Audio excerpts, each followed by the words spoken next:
Hey team, this is Thomas and Tyler. Many of you know that I'm married into a family that's fascinated with outdoor cooking. Today I have my cousin Kenny Byer from Cedar Hill, Texas, who came in for a family reunion to do a cooking event. And what's great about Kenny is he's an avid hunter. He recently went on an Idaho elk hunting trip and harvested a very nice elk. And today we're going to have elk bratwurst and elk burgers. Kenny, tell us about the story and how you harvested the elk.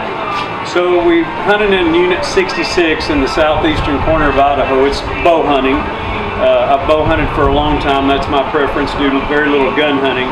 But to make entry to the area that we've been a couple times before, this was our third year. And again, it's on public land. You have to draw for a tag.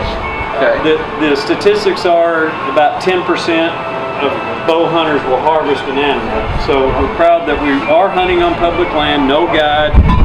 It took us 3 years to get an animal down, me and my friend James.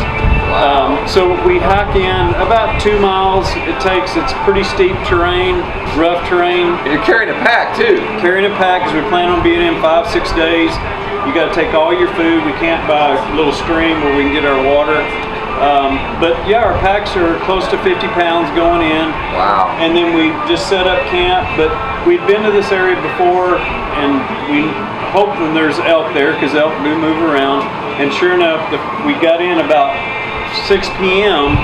and right when we got in, we just dropped our packs where we wanted to camp. We made our way up the mountain about 30 minutes, and sure enough, right away a 6x6 bull showed up about 15 yards behind me. I didn't have a shot. So the next morning we went out again, got into a couple bulls, still too far away to get a shot. But that evening, 24 hours into the field, we had an animal down. Took a 35-yard bow shot. So the next morning we did clean the animal. Took about 3.5 hours. We deboned it completely. Made one trip out, hung the meat that we couldn't carry on that trip up high, made our way, broke down camp. Our packs were about 70 pounds getting out. Wow. Took about 2.5 hours to get out to the car.